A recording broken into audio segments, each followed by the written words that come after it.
There it is. Nope, there it is. Dang. Did you hit it yet?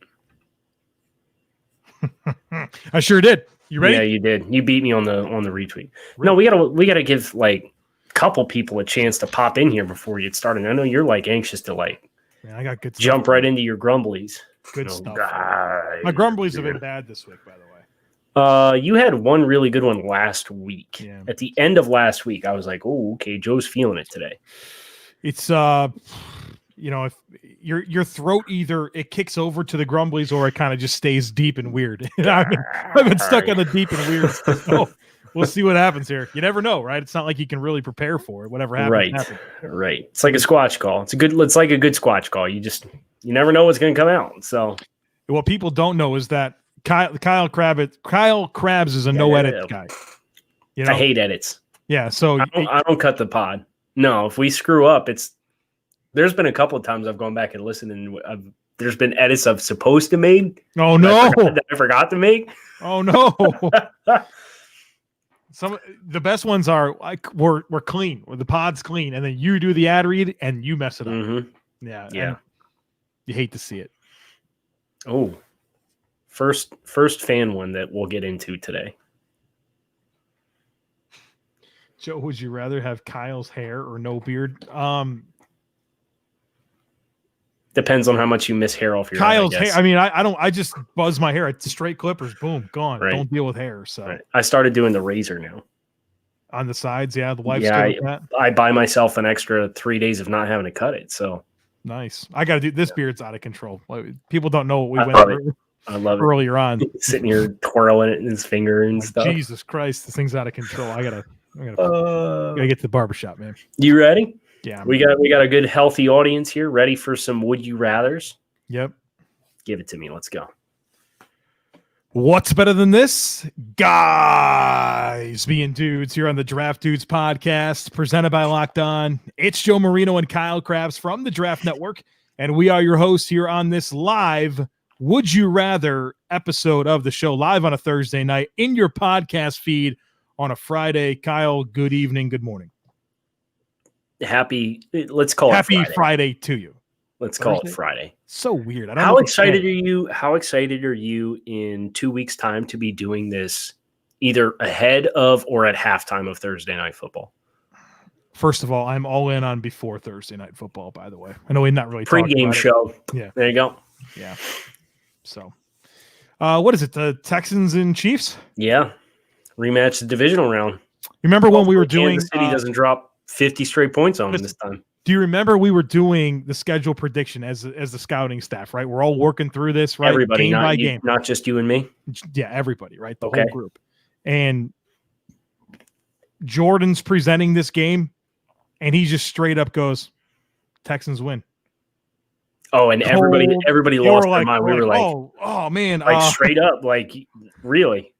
Yeah, and he was like pulling our leg, man. But he's like, you don't expect it with Jordan, you know right, what I mean? That's how Jordan gets you on jokes and like his dry humor, because he's like, yeah, man, I think Texans win. And we're all like, and he goes, I don't know what to do here, but I don't agree. All right. We got to start off with the one from last week. I think this comes from the Sports Nut. We told everyone this would be the lead, and it will be. Would you rather have Matt Rule or Cliff Kingsbury for the next 10 years? This is very easy for me. You're taking Matt? Oh, am I ever taking Matt Rule? Program you want to know builder? why? Because he's actually won before in his life, Kyle. I mean, Cliff Kingsbury at Texas Tech, 35-40, a losing record in 4 of the last 5 seasons. Got fired from Texas Tech. 5-10-1 his first season in Arizona. The guy's never had a proven track record of winning. At least Matt Rule, while we have no idea what this guy's going to be like in the NFL. He's done it at Temple, right? They never had a 10-win season before at Temple before he got there. He did it twice. And then Baylor, turning that program around from shambles into a team that, was within 3 points of beating Oklahoma. So give me Matt Rule by a landslide. Okay. I think I trust his program building resume. Obviously, it's an offensive-minded league, but I think you got to be really good in the CEO type stuff. And Matt building the programs that he does. He doesn't strike me as the kind of hardo that's going to have a my way or the highway that's going to rub pro players the wrong way, right? Like some of these college coaches come up and Steve Spurrier was that way. Nick Saban was that way. You know, they really couldn't get the same teeth to their coaching style as what they did at college. I don't think Matt's going to have that kind of problem relating to his players. So I'll go with Matt Rule as well. I feel like I had a lot more passion behind what I said there. Like I lost my Well, mind. yeah. You're like, oh yeah, I would go with Matt Rule. Tried to bring an even keeled, less emotional. He's balancing it out. All right. So what happens now? You got one for me? Yeah, I got one. I got one for you. I got one for you. It's about paying quarterbacks. Pretend your team does not have a quarterback. Can't relate. Which you might not. I don't know. Would you rather pay Teddy Bridgewater $21 million a year, which is what the Panthers are paying Teddy Bridgewater, or Derek Carr $25 million a year, which is what the Raiders, it was 5-year, $125. For how long? Let's call it each of the next 3 seasons. Oh man, I would have taken whichever contract I can get out of sooner. Yeah, equal length. That is their annual average salary market price. Would you rather have Teddy for 21 or Derek for 25? I think I take Derek Carr. And what it comes down to, I view them similarly as quarterbacks, but I think Derek Carr's peaks have been better than Teddy Bridgewater's peaks. And so I would believe in trying to get that out of him because I've seen it more so than we have with Teddy. I mean, just watching Teddy's tape with the Saints last year, just a guy that looked for the path of least resistance throwing the football, just not wanting to challenge windows down the field that were there that you would expect a reasonable NFL quarterback to make those throws. And, you know, I don't, both of them sort of have that same issue, but we've seen Derek Carr do more. So I'll take my chances with Carr. Can I be honest? Yeah. I almost put Tyrod Taylor in here. Would you have picked Tyrod Taylor? Thing about Tyrod is I know he's not going to turn over the football. He will throw the football down the field, and he'll make some plays with his feet that matter. So you think Tyrod's more appealing than Teddy or Derek Carr? No, because the problem with Tyrod is I haven't seen him do anything meaningful since 2017. You know, that's the thing about him. And look, Tyrod Taylor, like, good for him. He was the quarterback for the Bills that got them out of the drought, right? Like, let's give him credit for that. And he played the right type of football for that. But I just haven't, like, he struggled with Cleveland, man. And we saw Baker come in and just look completely different with that same personnel. You know, I'm not that low on Tyrod, but I think I would rather have Carr still. I'm also a little confused because he said it was Tyrod, and Hard Knocks is calling him Tyrod. He's pulling everyone's leg with that, man. That was complete nonsense. Okay. I have some good stuff for you, and I don't even know what to ask you first. Probably a question. I know, but they're all good. I like these all. All right. Okay, this is the most relevant football question right now to like what's going on in the league. Which safety would you rather make the highest paid safety in NFL history? Budda Baker or Jamal Adams? It's Jamal Adams. Really? You didn't think twice about that? No, Jamal's a monster. Budda's really good. Jamal's probably a more consistent tackler. I think Jamal is more upside in coverage to stay sticky on tight ends because he's bigger. And I know he's going to be a bigger presence playing through contact at the line of scrimmage. Let me throw one more name in there because I had 3 and then I took it out. I said, now let's make this about the 2 guys that, you know, Baker just got paid. Adams is going to get paid. Right. If I included Eddie Jackson in this list, does it change things? Of course it does.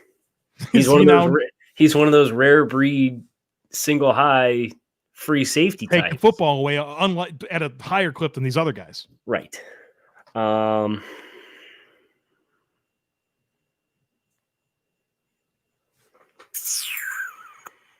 would probably pay Eddie for the turnovers. Yeah, I know Jamal is like the elite defensive weapon. You can put him on all 3 levels of the defense, and he's going to be a plus presence on all 3 levels. But there's just something about, like, you almost feel like there's this devaluation of free safeties because the guys who can play it at the clip and rate of generating turnovers of what we've seen from guys like Eddie Jackson is so low. But when you get one of those guys, they're really special. And Eddie has been, as advertised, the nose for not only turnovers, but like creating scores. Like how many touchdowns does Eddie Jackson have at this point? It's like 4. It's like 3 or 4. Like he's had a ton of scores already. So I would probably pay Eddie for the free safety single high, that rare ability that he's the best at it in the NFL right now in deep coverage.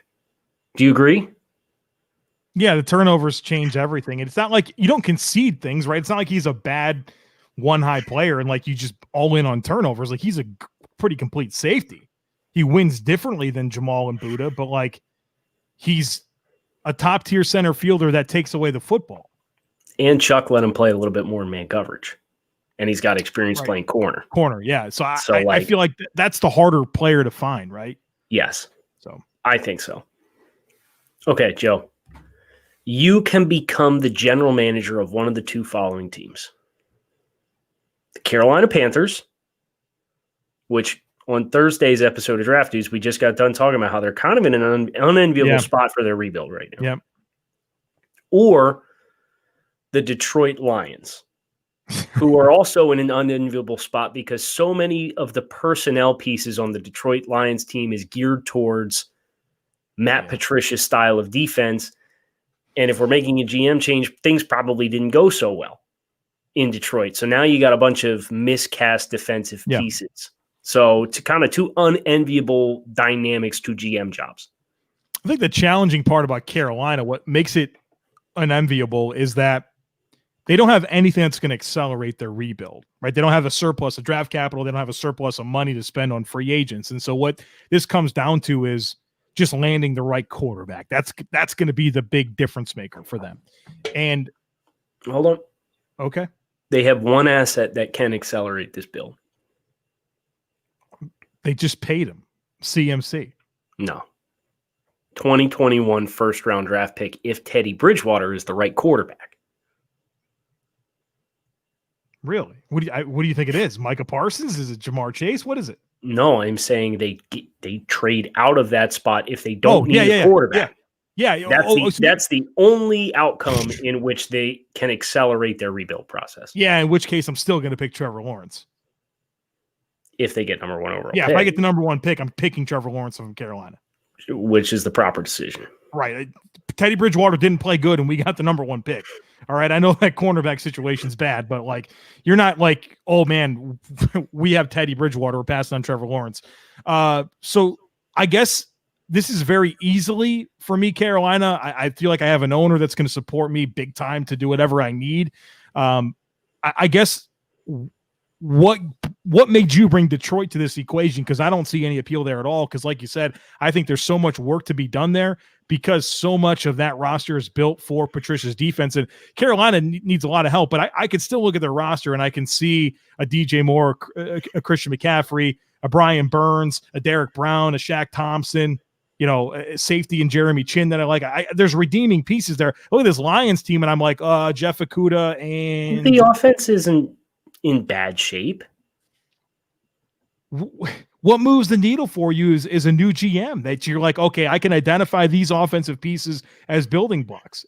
Galladay and Hawkinson? Galladay, Hawkinson, Matt Stafford. You could possibly move Matt Stafford. He's a movable contract after this year, much more so than what he was last year when they were kind of teasing and flirting that they might actually think about doing it.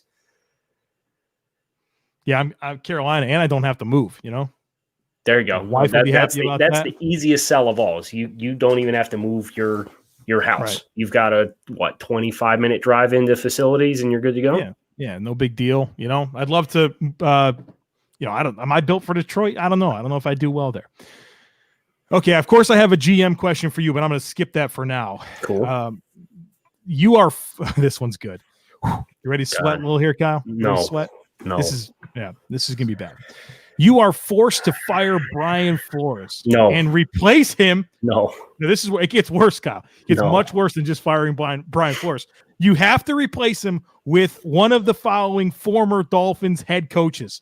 Would you rather it be Adam Gase, Joe Philbin, or Cam Cameron? You got to bring them back. Hand over the reins. Brian Flores, you're out. Adam Gase, Joe Philbin, or Cam Cameron?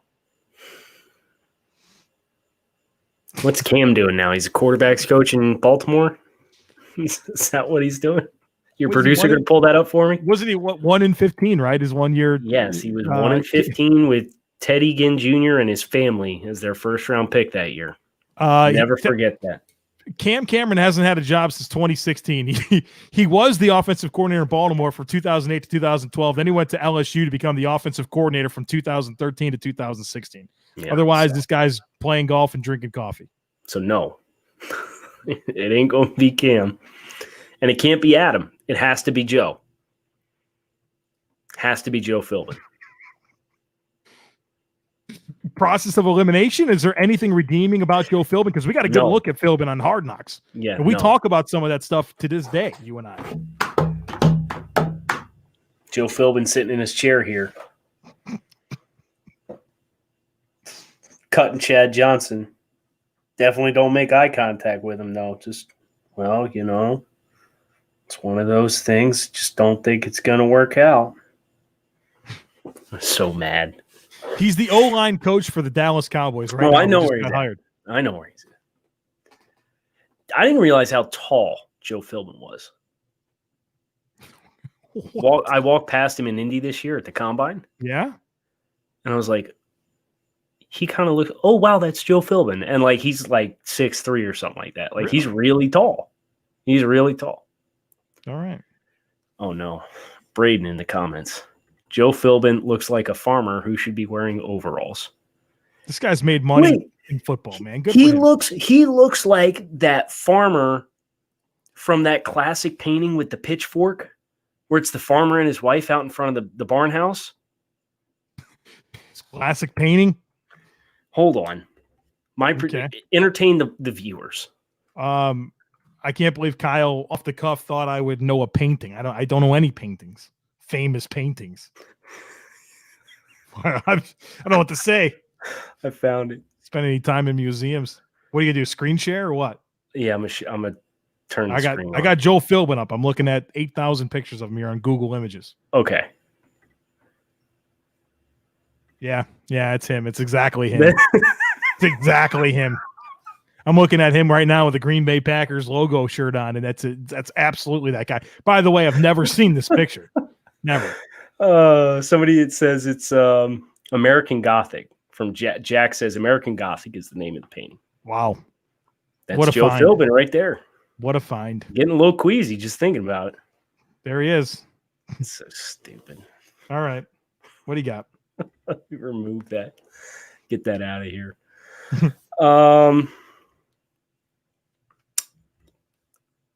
Would you rather play running back behind the Cincinnati Bengals offensive line, which is it's not a good line, right? So it's an unenviable. My theme of the week is unenviable situations to be in. Okay. So would you rather play running back behind the Bengals offensive line or play cornerback behind the Detroit Lions pass rush? Assuming I have the requisite skills to do these Assuming you have the requisite skills. Because I'm having a hard time imagining myself doing either one of these things. You don't. Let's be honest. I think people would be more kind to me if I was a running back, that had enough skill but just had a bad O-line.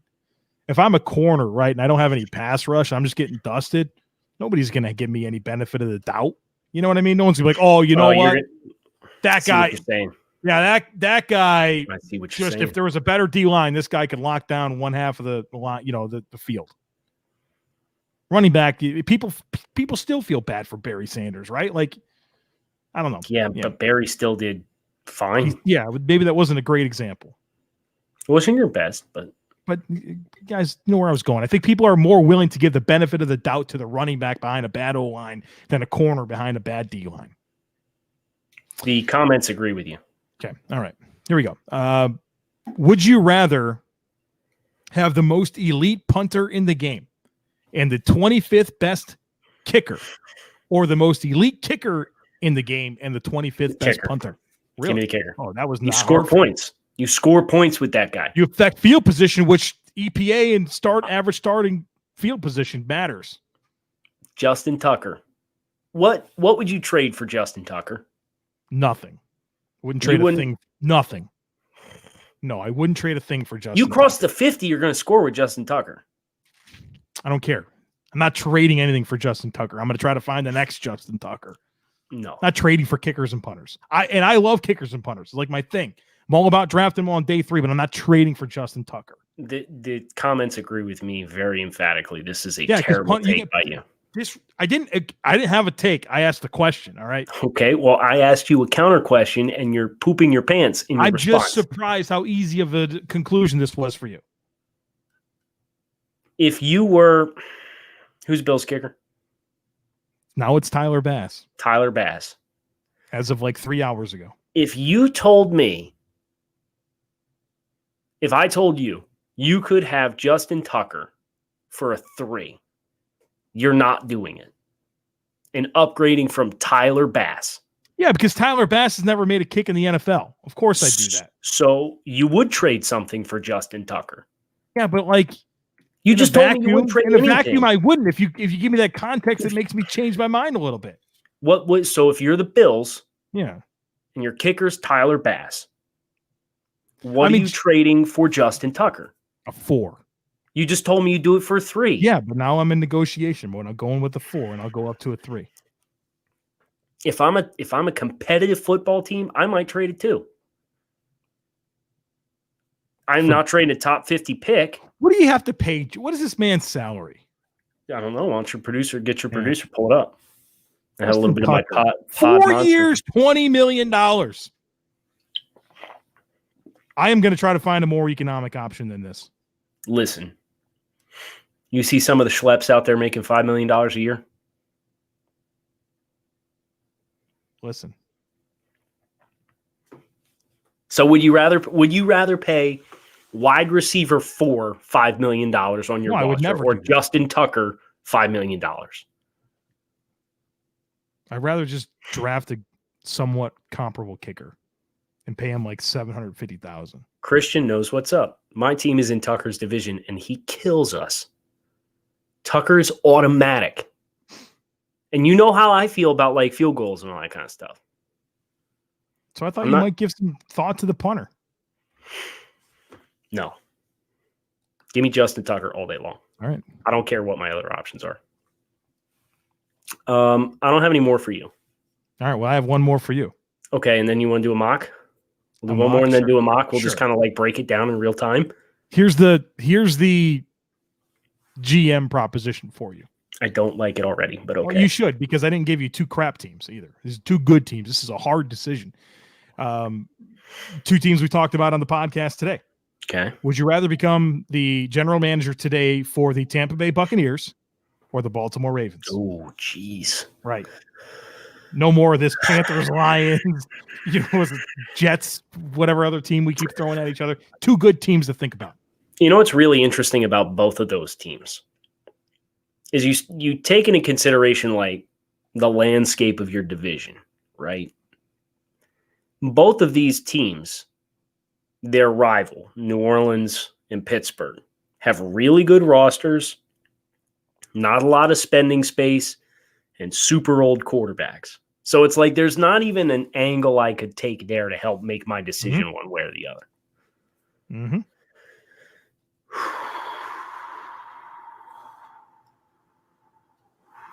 I think I'd take Tampa. And the reason being,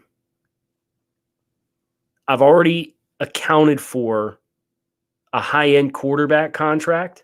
So when the transition happens, I'm going to transition into a rookie quarterback contract, and it's going to open up more space on my cap spending and flexibility. Versus taking Baltimore, you're going to have to pay Lamar, and then you're going to have to like make some tough decisions. Yeah.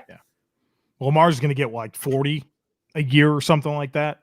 if he keeps playing like what he did last. Yeah. Plus, I Unanimous can MVP. stay in Florida, so stay in Tampa. Stay in Florida? Go to Florida. Okay. Yeah.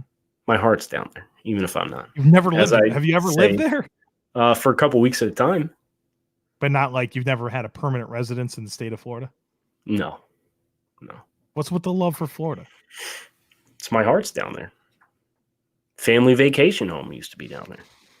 I had a Bills fan today in my DMs. Okay. I assume that's par for the course. Yeah, well, I take questions and stuff, and so this guy said he's a Bills fan from the Bahamas, and I'm like, really? Like, how did this happen? Have you ever lived in Western New York? Yeah. He goes, in the late 80s, early 90s, the only games they would show on TV locally were the Dallas Cowboys and the Miami Dolphins. And I wanted to go against the grain, and I enjoyed watching Jim Kelly, Thurman, Thomas, Bruce Smith continually beat the Dolphins. So I became a anti-Dolphins fan and a Bills fan. Wow. Good for him. So that's how you get Bills fans in the Bahamas. What a guy. Sticking with it too, Well, if that would have been the case, I would have been a Dallas fan because I'm Central PA and everybody there loved the hell out of Philadelphia. And I, quite frankly, kind of was on that same boat too, but like, I'm going to root for Dallas, America's team at the time. I'm like 8 when they're coming off all their Super Bowl wins and stuff like that. Like, no. So what did you think about that as a kid? Obviously, I hated them, right? Because they're beating my team. Were you like, wow, these guys are so good and Emmitt Smith's great? I mean, like, what did you think about that? You're probably happy they were beating the Bills. Did that matter to you at the time? What, Miami? Well, what was your thoughts about Dallas? And was your Dolphins fandom rooted enough for you to care and be happy that they were beating the Bills?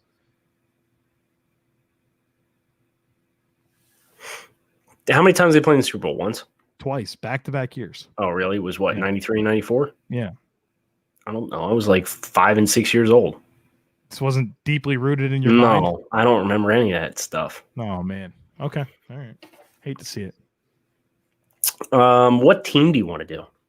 So what are we doing? We're doing a mock draft here? We're going to do a 7-round mock. Okay. We're going to pick a team. Mm-hmm. San Diego Scouts. I can't do that. Cannot do that.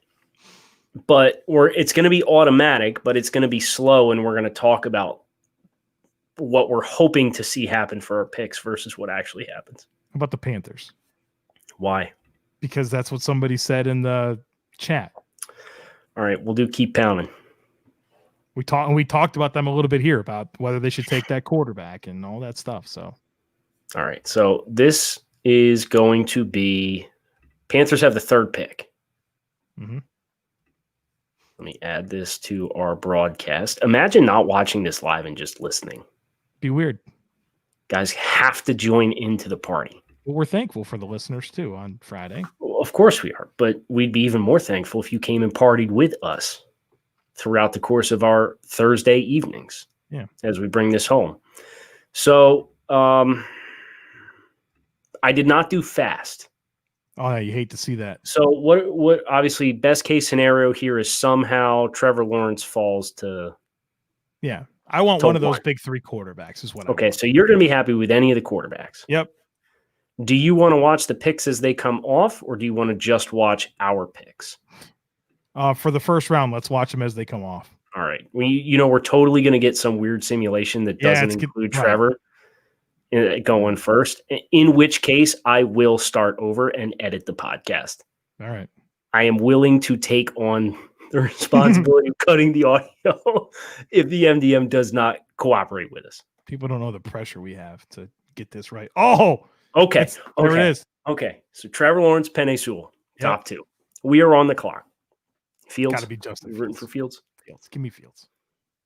Justin Fields it is. We're in great shape. This is a real Dolphins pick. Look at that. No. Creed Humphrey to the fish. Stop putting Creed Humphrey in the top 10. But you got Jalen Waddle. Honestly, though, I really like how this board is falling thus far. All right, here's the Bills' real first pick. This is what's really going to happen next April. Drum rolls. Trey Smith. Oof. You happy with that or no? No, I'm going to pause it after pick 32. It's okay.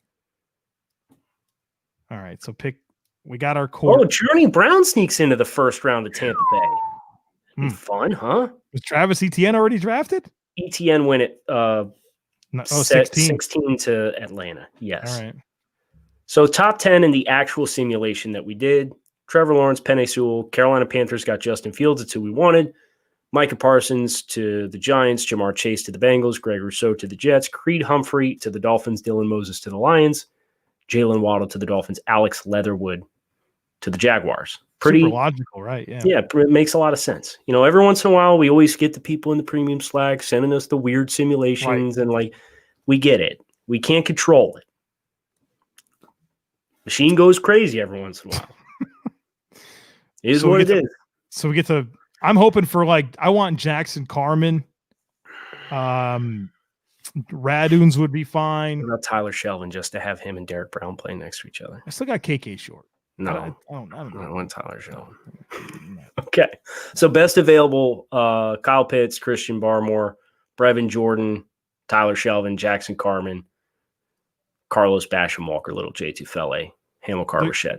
There could be a corner I would probably be okay with. Eric Stokes, a little early. Best available, yeah. So we're not rooting for a corner right here. No, give me Jackson Carman. Give me one of those offensive tackles. Yeah, I mean, I'd even take Falele. I'd take Raduns, or I would take Jalen Mayfield too. Yeah, let's go. Give us one of them. Okay, so we're gonna resume second round. Here we go. Let's see what we get. Pitts, Olave, Carlos Basham Jr. And we didn't need an edge at all.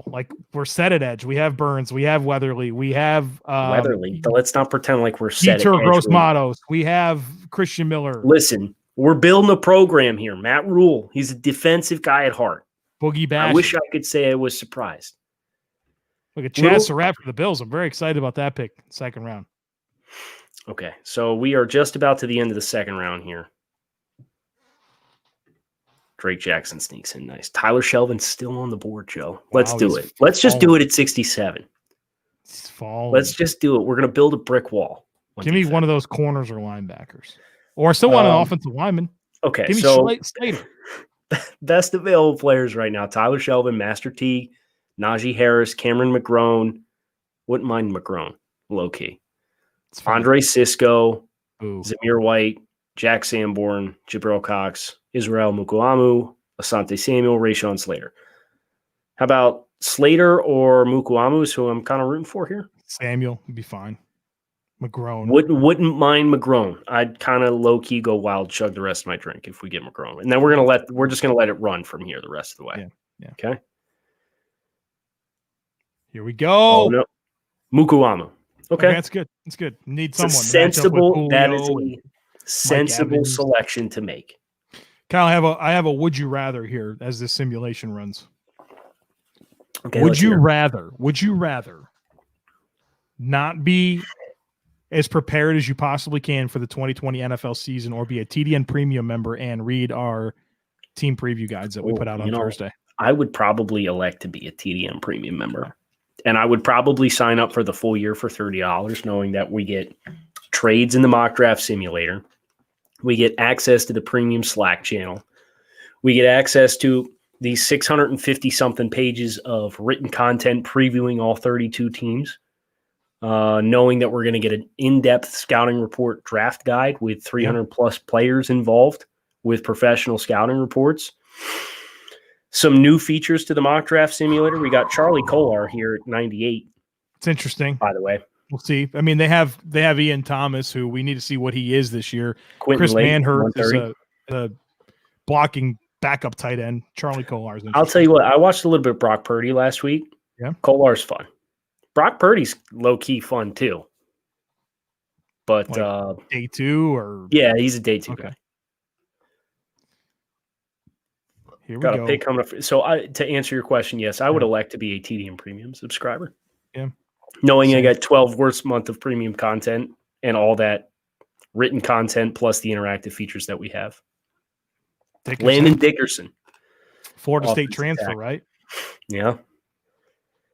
Need some offensive linemen, but it's kind of late here, so I don't know what we can really count on for them. Charlie Kolar's a solid blocker.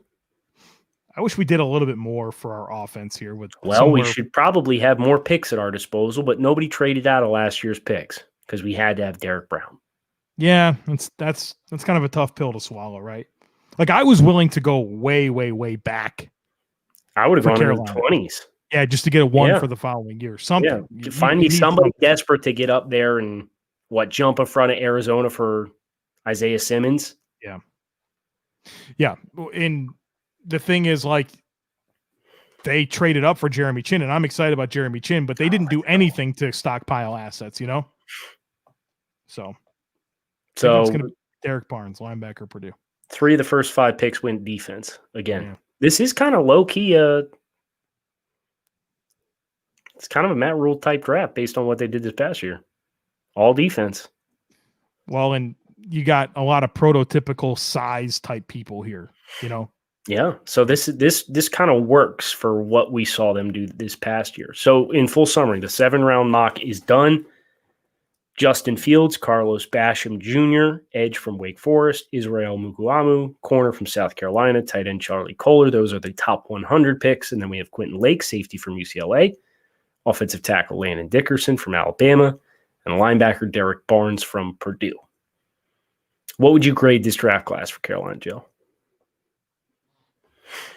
I mean, they got reasonable value with their first 4 picks. They did. So that's helps. But when you have such pressing needs on the O-line, you know, it's hard for me. I'll give them a B-. Yeah, I think this is a solid. This is not a home run. Like, I'm not losing my mind on how good this is. And as the comments say, you know, the lack of offensive line help really hurts. Yep. But that's what free agency is for, I suppose, right? Don't have a whole lot to spend, though. No, they don't. That's the problem. No, they don't. Any parting thoughts for the week? There's a college football game on Saturday, isn't there? Like Austin this P. Week? Yeah, Austin P versus Central Arkansas. Like this Saturday. Yeah, now I feel like I need to double check that. But yeah, please do, because you're going to get me way excited for nothing if there's not actually a game being played. You don't want to see Austin P and Central Arkansas? No, I'm saying if there is no game, I'm going to be disappointed now because you told me there was a game. Hold on. Here it is.